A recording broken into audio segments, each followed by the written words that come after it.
Last lecture में हम लोगों ने गॉस के नियम का निगमन किया था ये पूरा, ठीक है। इसके बाद अब हम लोग गॉस के प्रमेय के अनुप्रयोग को करेंगे, ठीक है। उसमें पहला जो अनुप्रयोग है यानी गॉस के नियम का इस्तेमाल करके पहला जो हम करने जा रहे हैं वो है अनंत लंबाई के एक समान आवेशित तार के कारण वैद्युत क्षेत्र की तीव्रता निकालने जा रहे हैं। इसमें क्या है, अनंत लंबाई की एक आवेशित, एक समान रूप से आवेशित क्या है, तार है। यानी इसमें आवेश जो वितरित है वो रेखीय आवेश वितरण है। और रेखीय आवेश वितरण जहाँ पर होगा वहाँ पर रेखीय आवेश घनत्व लेंगे। और लास्ट क्लास में मैंने बात किया था, इसे लैम्ब्डा से प्रदर्शित करते हैं। और लैम्ब्डा क्या प्रदर्शित करता है कि एकांक लंबाई में कितने आवेश की मात्रा उपस्थित है। तो यहाँ पर देखिए फिगर को आप समझ लीजिए। जब भी गॉस का नियम अप्लाई करके किसी भी आवेश वितरण यानी कि आवेश कैसे वितरित है उस आवेश के निकाय के कारण जब विद्युत क्षेत्र की तीव्रता आपको ज्ञात करनी होगी और गॉस का नियम लगाना होगा, उस स्थिति में आपको जिस बिंदु पर तीव्रता ज्ञात करनी है उस बिंदु से होता हुआ और उस आवेश वितरण के आकार के सममित यानी सिमेट्रिकल आपको एक पृष्ठ लेना होगा। उसी पृष्ठ को हम लोग गॉसियन पृष्ठ कहेंगे, ठीक है। अब यहाँ ये है वो तार जो कि क्या है, अनंत विस्तार का है और एक समान रूप से आवेशित है। अनंत विस्तार दिखाने के लिए यहाँ पर आप इंफिनिटी यहाँ इंफिनिटी दिखा देंगे यहाँ पर, ठीक है। अब इस अनंत विस्तार के तार पर मान लीजिए आवेश एक समान रूप से वितरित है और इसके लंबवत स्मॉल r दूरी पर कोई बिंदु P है। यहाँ पर बिंदु P जहाँ हमें विद्युत क्षेत्र की तीव्रता ज्ञात करनी है। तो हम क्या करेंगे, इस बिंदु P से होकर गुजरने वाला एक ऐसा पृष्ठ लेंगे जो क्या हो, इस स्रोत के सममित हो यानी कि सिमेट्रिकल हो। यानी यहाँ पर ये जो पृष्ठ लिया गया है वो कैसा है, बेलनाकार पृष्ठ लिया गया है जो इस स्रोत के सममित है तथा वो इस बिंदु P से हो करके गुजर रहा है। अब ये सबसे इम्पोर्टेंट चीज रही जो आपको हर एक गॉस के नियम के अनुप्रयोग के निगमन में आपको करनी होगी, यानी एक गॉसियन पृष्ठ लेना होगा। और गॉसियन पृष्ठ कैसा होना चाहिए, तो गॉसियन पृष्ठ बंद होना चाहिए, यानी खुला हुआ गॉसियन पृष्ठ नहीं रहेगा, ठीक है। तो यहाँ ये वक्रीय पृष्ठ हो गया ये वाला, और यहाँ ये ऊपर एक पृष्ठ है और यहाँ ये नीचे एक पृष्ठ है, ठीक है। ये दोनों ऊपर और नीचे वाले समतल पृष्ठ हैं और ये वक्रीय पृष्ठ है। तो इस गॉसियन पृष्ठ में जो कि बेलनाकार है यहाँ पर, इसमें कुल 3 पृष्ठ हैं, ठीक है। अब यहाँ जो ये इसका डिस्क्रिप्शन है वो लिखा गया है कि माना कि अनंत लंबाई का एक समान आवेशित तार है जिसका रेखीय आवेश घनत्व लैम्ब्डा है, जिसके चारों ओर स्मॉल एल लंबाई का बेलनाकार गॉसियन पृष्ठ खींचा गया है, ठीक है। यहाँ पर बेलनाकार गॉसियन पृष्ठ के बारे में बता रहा है। अब क्योंकि लैम्ब्डा बराबर क्या होता है, क्यू अपॉन स्मॉल एल, इसलिए स्मॉल क्यू बराबर क्या होगा, लैम्ब्डा इंटू एल। यानी इस गॉसियन पृष्ठ जो कि कैसा पृष्ठ है, बंद पृष्ठ, बंद पृष्ठ के भीतर जो उपस्थित आवेश होगा स्मॉल क्यू, इसे मैं क्यू इनसाइड कहूंगा, क्यू इनसाइड। क्योंकि यहाँ जो गॉस की जो प्रमेय है, यहाँ पर ये जो क्यू है ये कौन सा वाला है, परिबद्ध। यहाँ पर परिबद्ध कुल आवेश है, यानी उस बंद पृष्ठ के भीतर कुल कितना आवेश है वो वाला है। यहाँ पर भी आपको क्यू इनसाइड लिख लेना चाहिए, क्यू इनसाइड, ठीक है। या क्यू इनक्लोज्ड भी कहीं कहीं लिखा रहता है। अब यहाँ जो गॉसियन पृष्ठ हमने लिया है उस गॉसियन पृष्ठ के भीतर कुल कितना आवेश की मात्रा है वो हमने यहाँ पर निकाल लिया है। अब क्या कह रहा है, तार से स्मॉल आर दूरी पर, यानी ये दूरी कैसी है, लंबवत दूरी है ये। इस तरह भी तो दूरी हो सकती है लेकिन ये वाली नहीं है, लंबवत दूरी है। तार से लंबवत दूरी आर पर कोई बिंदु कैपिटल पी है जहां वेक्टर ई व वेक्टर डीए के बीच का कोण मान लीजिए थीटा डिग्री है। इसलिए डीए क्षेत्रफल से गुजरने वाला वैद्युत फ्लक्स क्या होगा? तो वैद्युत फ्लक्स की परिभाषा क्या है? डी फाई बराबर वेक्टर ई डॉट डीए, और अगर पूरे के लिए निकालना है तो आपको इंटीग्रेट करना पड़ेगा इस तरह से।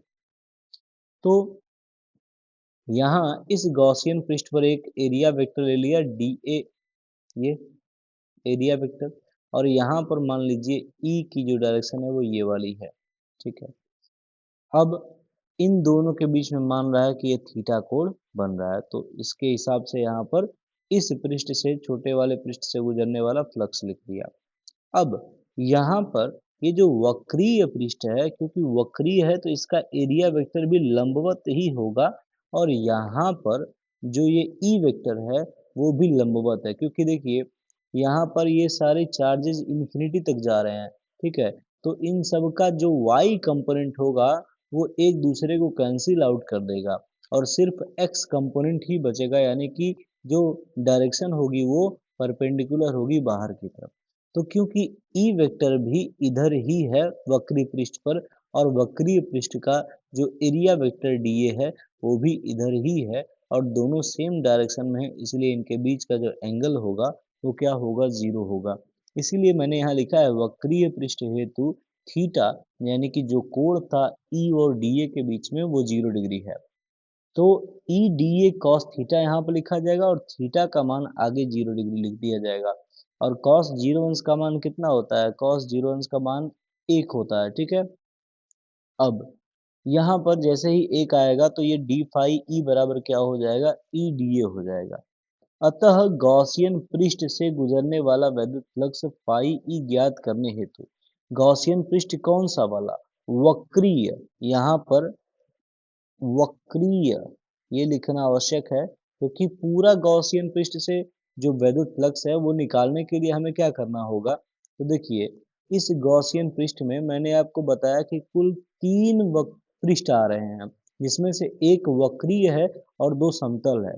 तो पूरे पृष्ठ से निकालने के लिए, फ्लक्स निकालना है आपको, तो क्या करना है, वक्रीय वाले से निकालेंगे, इस ऊपर वाले से निकालेंगे, इस नीचे वाले से निकालेंगे, तब तो इस पूरे गॉसियन पृष्ठ से गुजरने वाला फ्लक्स आप निकाल पाएंगे।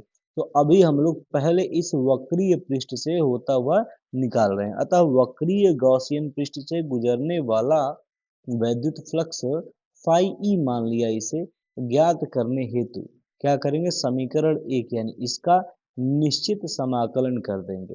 तो निश्चित समाकलन क्या होगा, यानी कि इसका एक तरह से पूरे पृष्ठ के लिए समाकलन हो जाएगा, और इधर डी फाई ई का इंटीग्रेशन करेंगे तो यहाँ फाई ई आएगा, और लिमिट लगेगी 0 से फाई ई की, ठीक है। तो इस तरह से ये फाई ई आ जाएगा। इसका फार्मूला क्या होता है, एक्स के घाते एन बराबर, एक्स के घाते एन डी एक्स बराबर एक्स के घाते एन प्लस वन बटे में एन प्लस वन। यही फार्मूला लगा करके यहाँ पर ये फाई ई आया है। और दूसरा, यहाँ पर इस पूरे पृष्ठ के लिए जब इसका इंटीग्रेशन किया जाएगा ई डी ए का, तो यहाँ पर ई जो है वो एक कांस्टेंट हो जाएगा, क्योंकि देखिए ई का अगर आप एक सिंपल आवेश क्यू आवेश के कारण उससे निकट आर दूरी पर यदि तीव्रता निकालते हैं तो उसका फॉर्मूला क्या आता है, स्मॉल के क्यू अपॉन आर स्क्वायर।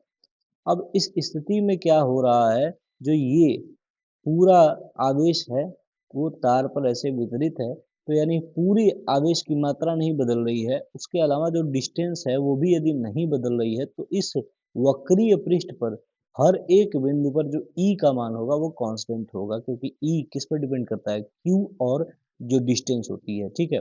इसलिए ई कांस्टेंट हो गया और ई आ गया बाहर। अब यहाँ क्या बचा, सिंपली इसका इंटीग्रेशन बचा, डीए को इंटीग्रेट करेंगे पूरे वक्रीय पृष्ठ के लिए।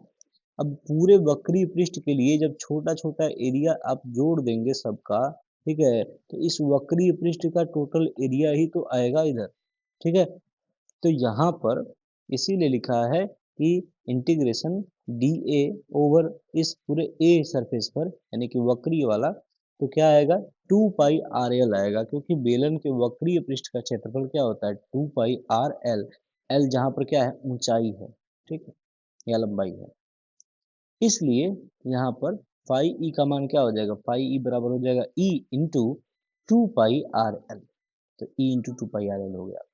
लेकिन ऊपर व नीचे के दोनों सपाट या समतल पृष्ठों और इन पृष्ठों को ए डैश मैं डिनोट कर रहा हूं, क्योंकि इस वाले को हम लोग ए से डिनोट कर रहे हैं, ठीक है। तो ये ए डैश हेतु, ए डैश हेतु ई तथा डीए के बीच कोण कितना है 90 अंश है। ई तथा डीए के बीच कोण 90 अंश है। अब इसको देखिए ध्यान से यहाँ पर, क्योंकि ये तार जो है इन्फिनिटी है, इनफाइनाइट लेंथ का है, इसलिए किसी भी बिंदु पर जो ई की डायरेक्शन होगी वो हमेशा इससे दूर जाती हुई होगी, ठीक है। तो इस पृष्ठ पर भी हमेशा दूर जाती हुई होगी और इस पृष्ठ पर भी हमेशा दूर जाती हुई होगी। लेकिन क्योंकि ये पृष्ठ, ये मान लीजिए ऊपर वाला जो पृष्ठ है ये इस तरह से ऊपर की तरफ है, तो इसका जो एरिया वेक्टर होगा, क्षेत्रफल सदिश होगा डी ए, वो इधर ऊपर की तरफ होगा और इस पर ई की डायरेक्शन है वो इधर है, इसलिए इन दोनों के बीच का कोण कितना है 90 अंश है। सिमिलरली यहाँ पर भी देखेंगे तो यहाँ पर भी ई की डायरेक्शन इधर है और डी ए की डायरेक्शन इधर है, इसलिए इन दोनों के बीच का कोण क्या है 90 अंश है। अब यहाँ पर आ जाइए, अतः प्रत्येक से गुजरने वाला जो वैद्युत फ्लक्स फाई ई डैश मान रहा हूं मैं, और ये दोनों में बराबर होगा क्योंकि दोनों का एरिया बराबर है और दोनों में ही ई और डी ए के बीच में कोण कितना है 90 अंश है, इसीलिए मैं डी फाई ई डैश बराबर ई डॉट डी ए उन दोनों पृष्ठों के लिए करूंगा, तो क्या आ जाएगा E D A cos theta की जगह 90 अंश आ जाएगा। और कॉस 90 अंश का मान क्या होता है 0 होता है, जिनको नहीं पता कॉस 90 अंश का मान 0 होता है, इसलिए ये पूरी वैल्यू ही 0 हो जाएगी। और इधर का इंटीग्रेशन करेंगे डी फाई ई डैश माना है मैंने अभी बताया आपको, ठीक है, यानी फाई ई डैश का मान क्या हो जाएगा 0 हो जाएगा, ठीक है। यानी ऊपर और नीचे, यानी ऊपर ये वाला और नीचे ये वाला, इन दोनों पृष्ठों से कोई भी वैद्युत फ्लक्स बाहर नहीं निकल रहा है, ठीक है। अतः यहाँ पर गॉसियन पृष्ठ यानी संपूर्ण गॉसियन पृष्ठ की बात कर रहा है, उससे गुजरने वाला संपूर्ण वैद्युत फ्लक्स क्या होगा, इसे मैं फाई ई नेट, यहाँ पर एन ई टी लिखा हूं मैं, नेट, फाई ई नेट बराबर फाई ई यानी कि जो वक्रीय वाला है ये वाला, प्लस फाई ई डैश मान लीजिए ऊपर वाले के लिए, अब प्लस फाई ई डैश नीचे वाले के लिए। तो इस वाले का तो मान कितना आया है अभी यहाँ पर निकला है फाई बराबर ई इंटू 2 पाई RL, ई 2 पाई RL लिख दिया, प्लस ऊपर और नीचे दोनों का मान कितना आया है अभी यहाँ पर 0 आया है, इसलिए यहाँ पर 0 लिख दिया। इस प्रकार से फाई ई नेट का मान क्या आ गया ई इंटू 2 पाई RL आ गया। अब गॉस की प्रमेय क्या कहती है कि किसी गॉसियन पृष्ठ से गुजरने वाला, यानी गॉसियन पृष्ठ कैसा, यानी कि पूरी तरह से बंद पृष्ठ से गुजरने वाला जो नेट या कुल वैद्युत फ्लक्स होता है वो बराबर होता है उसके भीतर उपस्थित आवेश की मात्रा गुणे 1/एप्सिलॉन नॉट के, यानी 1/एप्सिलॉन नॉट से गुणा करते हैं तो क्या आता है Q inside upon epsilon not आता है। ये ई नहीं है, ये है एप्साइलन, ठीक है, एप्साइलन, और यहाँ पर 0 लग जाएगा तो एप्सिलॉन नॉट पढ़ते हैं। इस तरह से ये फाई ई नेट का मान कितना आएगा Q inside upon epsilon not, ये किससे आ रहा है गॉस की प्रमेय से, और जो हमने मैथमेटिकली कैलकुलेट किया है बाय डेफिनेशन ऑफ वैद्युत फ्लक्स, ठीक है, उस तरह से इसका मान कितना आ रहा है ई नेट बराबर ई इंटू 2 पाई RL। अब क्योंकि ये दोनों क्या हैं बराबर हैं, इसलिए इधर वाले पक्ष भी बराबर होंगे, तो समीकरण 2 व 3 से, यानी इस वाले से और इस वाले से हम क्या लिख सकते हैं ई इंटू 2 पाई RL बराबर हो सकता है Q inside upon epsilon not के।